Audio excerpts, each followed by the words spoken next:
রামিসের ঘটনাটি একটা classic example of politicisation. গত এক মাসে পরিসংখ্যান বলছে শুধুমাত্র পত্র পত্রিকার রিপোর্ট অনুযায়ী ধর্ষণ হয়েছে 118টির উপরে, এবং এর মধ্যে মেজরিটি শিশু। কিন্তু একটা ঘটনাই পলিটিক্সের সকল দলকে একেবারে অস্থির করে ফেলেছে, সেটা রামিসার ঘটনা। গতকালকে আমি একটা আলোচনায় ছিলাম, টেলিভিশনে আমি বলছিলাম যে কোনো ধর্ষণের ঘটনা একটির সঙ্গে আরেকটির পার্থক্য হয় না। প্রতিটি ঘটনার যন্ত্রণা সমান, প্রতিটি ঘটনার কষ্ট সমান, প্রতিটি ঘটনার যেই এফেক্ট সেটাও সমান। কিন্তু তারপরে কোনো কোনো ঘটনা অতি আলোচিত হয় এবং সেটিকে নিয়ে রাজনীতি আরম্ভ হয়। রামিসার ঘটনাটিকে এতটাই রাজনৈতিক করা হয়েছে যে সেখানে কেবলমাত্র যে দুই দলের প্রধানই গেছেন তাই নয়। গতকালকে দেখছিলাম রামিসার বাবা হাসপাতালে ভর্তি হয়েছেন অসুস্থতাজনিত কারণে, সেখানেও দুই দলের প্রতিনিধি গিয়ে উপস্থিত হয়েছেন। কিন্তু এর মধ্যেই এই রামিসার ঘটনার পরেই আর অনেকগুলো ঘটনা ঘটে গেছে, সেখানে আমরা এই রাজনৈতিক তৎপরতা, আমি যেটাকে প্রতিযোগিতা বলছি দলগুলোর ভেতর, সেই প্রতিযোগিতা আমরা লক্ষ্য করি নাই। সো এই যে কোনো একটি ঘটনাকে বিচারের মধ্যে আনতে হলে তাকে অতি আলোচিত হতে হবে, সেই ঘটনাটিকে নিয়ে ফেসবুকে তোলপাড় হতে হবে, সেই ঘটনাটির ব্যাপারে মানুষের মধ্যে ব্যাপক আলোচনা হতে হবে, এবং তারপরেই রাজনৈতিক ব্যক্তিবর্গের টনক নড়বে এবং ঘটনাটি একটা বিচারের মুখামুখি হতে পারবে। এই যে আমাদের এই সংস্কৃতি তৈরি হয়েছে, যেটাকে আমি বলি চেরি পিকিং, যে কোনো ঘটনা 100টা ঘটনা ঘটবে, একটা ঘটনা অতিরিক্ত মনোযোগ পাবে এবং সেটাই ফোকাসড হয়ে যাবে, বাকি 99টা হারিয়ে যাবে। আমি দেখছিলাম রামিসার ঘটনার পর আরেকটা শিশু যে এই ধর্ষণের শিকার হয়েছে, তার বাবা কাঁদতে কাঁদতে বলছিলেন যে আমি একটু ওদের বাবা মার কাছে যেতে চাই, আমি দেখতে চাই ওদের কেমন লাগছে, কারণ আমি এই একই অবস্থার মধ্যে দিয়ে আমি গেছি। কিন্তু সেই ঘটনাটি তত আলোচিত হয়তো নয়, সেই ঘটনাটি নিয়ে রাষ্ট্রের বড় বড় মানুষজনের মাথা ব্যথাও আমি দেখি নাই। যতদিন পর্যন্ত আমরা এই ধরনের জঘন্যতম ফৌজদারি অপরাধ নিয়ে রাজনৈতিক কর্মসূচি এবং পাল্টা কর্মসূচি জারি রাখবো, যতদিন পর্যন্ত আমরা এই ঘটনাগুলোকে পলিটিক্যাল কালার দেওয়ার চেষ্টা করতে থাকবো এবং পলিটিক্যালি বিচার করার একটা সিদ্ধান্ত থাকবো, ততদিন পর্যন্ত আমার মনে হয় না সত্যিকার অর্থে যেটাকে আইনের শাসন বলে, যেটাকে ন্যায্য ন্যায় বিচার বলে, সেটা আমরা করতে পারবো। আমি আজকের আলোচনাটিকে 3টি ভাগে ভাগ করেছি। একটা হচ্ছে শিক্ষা, একটা হচ্ছে সচেতনতা, এবং আরেকটি হচ্ছে বিচার বা শাস্তি। শিক্ষার ব্যাপারটা আমরা যদি একটু দেখি, আমাদের স্কুল, কলেজ, বিশ্ববিদ্যালয়, যেটা উমামা একটু আগেই বলছিলেন যে কিছু কিছু চ্যাপ্টার আছে যে চ্যাপ্টারগুলো আসলে পড়ানোই হয় না। তো আমাদের ছেলে মেয়েরা যখন বয়ঃসন্ধি পার হয়, দেখা যায় যে ওরা একেবারেই অন্ধকারের মধ্যে থাকে। মেয়েদের তো তবু শেয়ার করার জন্য মা আছে, আমাদের মেনস্ট্রুয়েশন সাইকেল, তারপরে আমাদের যে পরিবর্তনগুলো, এগুলো কিছুটা হলে আমরা মায়ের সঙ্গে একটু শেয়ার করি, বড় বোন থাকে তার সঙ্গে একটু শেয়ার করতে পারি, তারাও আমাদেরকে কিছুটা গাইড করেন। কিন্তু ছেলেদের যে বয়ঃসন্ধি কালটা, সেই সময় তারা না পারে বাবার সঙ্গে শেয়ার করতে, না পারে তারা বড় ভাইয়ের সঙ্গে শেয়ার করতে, তাদের যেটুকু কিছুটা আলোচনা হয়তো বন্ধু বান্ধবের সঙ্গে হয়। আর এখন সেখানে ভয়াবহভাবে যেটা যুক্ত হয়েছে সেটা হচ্ছে মোবাইল টেলিফোন।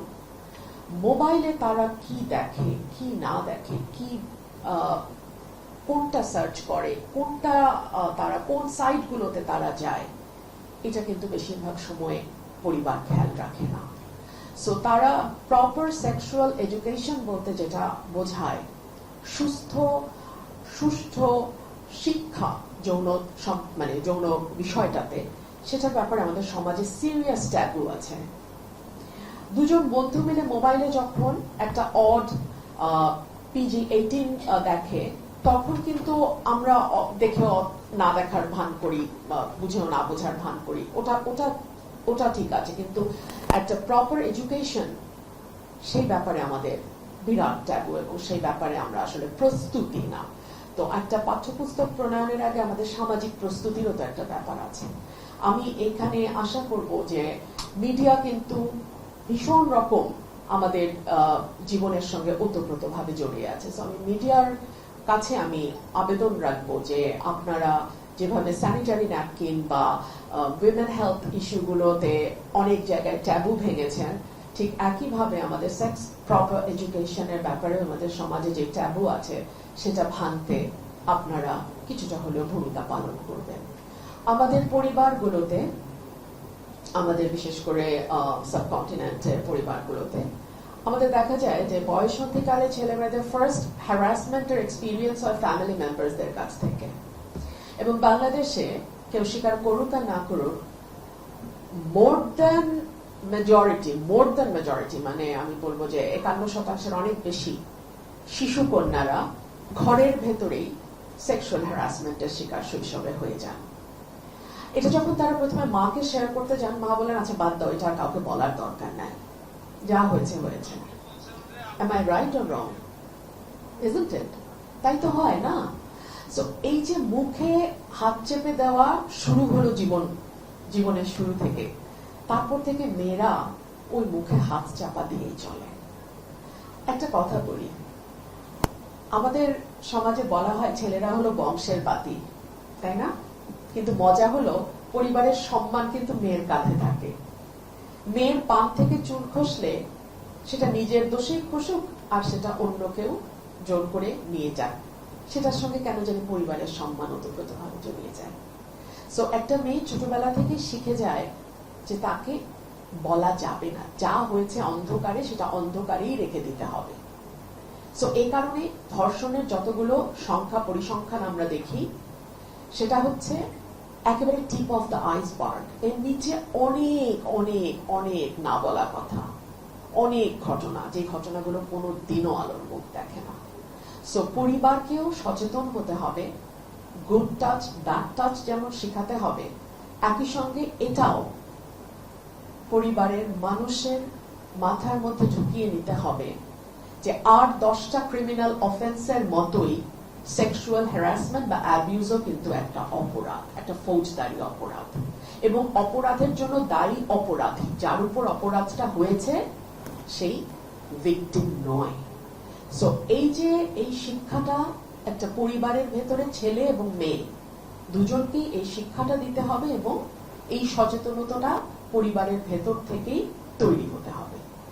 দ্বিতীয়টা যেটা আমি বলছিলাম সচেতনতার কথা, সেটা আমার পূর্ববর্তী বক্তাও একজন বলেছেন যে ধর্ষকরা আইদার সাইকোপ্যাথ অর তারা আরেকটা কি স্যাডিস্ট।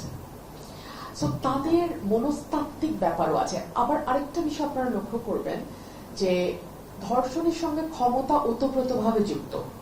আইদার ধর্ষক অর্থনৈতিকভাবে শক্তিশালী, অথবা সামাজিকভাবে শক্তিশালী, অথবা রাজনৈতিকভাবে শক্তিশালী, অথবা সে নিজেকে তার লৈঙ্গিক পরিচয়ের কারণেই শক্তিশালী মনে করে। কারণ কে না জানে যে এই সমাজে একটা মেয়ের দিকে যত দ্রুত এবং সহজে এবং বিনা কারণে, দ্রুত সহজে এবং বিনা কারণে আঙ্গুল তোলা যায়, একটা ছেলের দিকে আঙ্গুল তত সহজে ওঠে না। তুমি কেন, তোমাকেই কেন, তোমার উপরেই কেন, তাই না?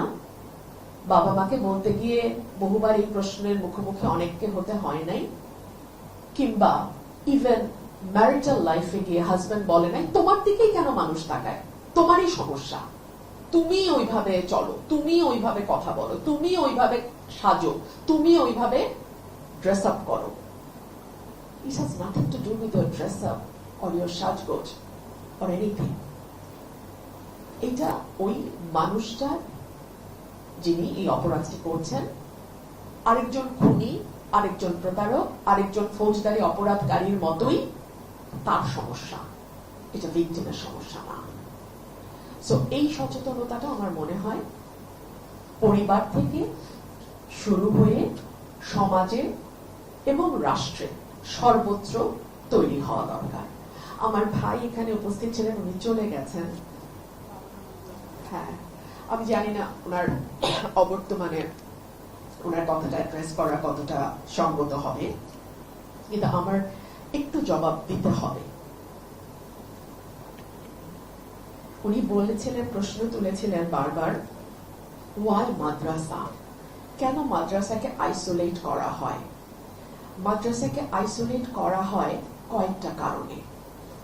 এক নম্বর কারণ হচ্ছে মাদ্রাসার ইউএসপি কি, মানে কেন মাদ্রাসা অন্য স্কুল কলেজ বিশ্ববিদ্যালয় থেকে আলাদা? বিকজ আমরা ধরে নেই এখানে নৈতিকতা, এখানে ধর্মের অনুশাসন এবং এখানে একটা পূর্ণাঙ্গ সহি মুসলমান হিসেবে গড়ে তুলবার জন্য যা যা শিক্ষা দরকার সেটি দেয়া হবে। দুই হচ্ছে সমাজের সবচেয়ে প্রান্তিক মানুষের সন্তানরা বেশিরভাগ সময়, আবারও বলছি নট অলওয়েজ, বেশিরভাগ সময় মাদ্রাসার শিক্ষার্থী হন। যেহেতু তারা সামাজিক, আর্থিক, রাজনৈতিকভাবে দুর্বল অবস্থা, অপেক্ষাকৃত দুর্বল অবস্থান থেকে, সমাজের দুর্বল অবস্থান থেকে মাদ্রাসায় যান, বাবা মা তাদের সকল বিশ্বাস নিয়ে তার সন্তানটিকে মাদ্রাসায় পাঠান। এই যে তার বিশ্বাসটিকে নষ্ট করা এবং ভয়ঙ্কর হিনিয়াস একটা ক্রাইম করা, এটা মাদ্রাসার যেই ইমেজ চিন্তা করে মাদ্রাসায় বাচ্চাকে দেয়া হয় সেটার সঙ্গে ভীষণভাবে সাংঘর্ষিক। সেই জন্যই মাদ্রাসাকে আলাদা করে বলা হচ্ছে। পবিত্র আল কোরআনে ব্যভিচারের ব্যাপারে শাস্তির কথা বলা আছে, কিন্তু তার চেয়ে ভয়ানক কথা হচ্ছে কাউমে লুতকে ধ্বংস করে দেয়া। একটা সূরাই আছে। সো হিনিয়াস ক্রাইমেরও কিছুটা কিছুটা ভাগ আছে। ব্যভিচার একরকম, of course that's a heinous crime, but তার চেয়ে ভয়ানক হচ্ছে বলাৎকার।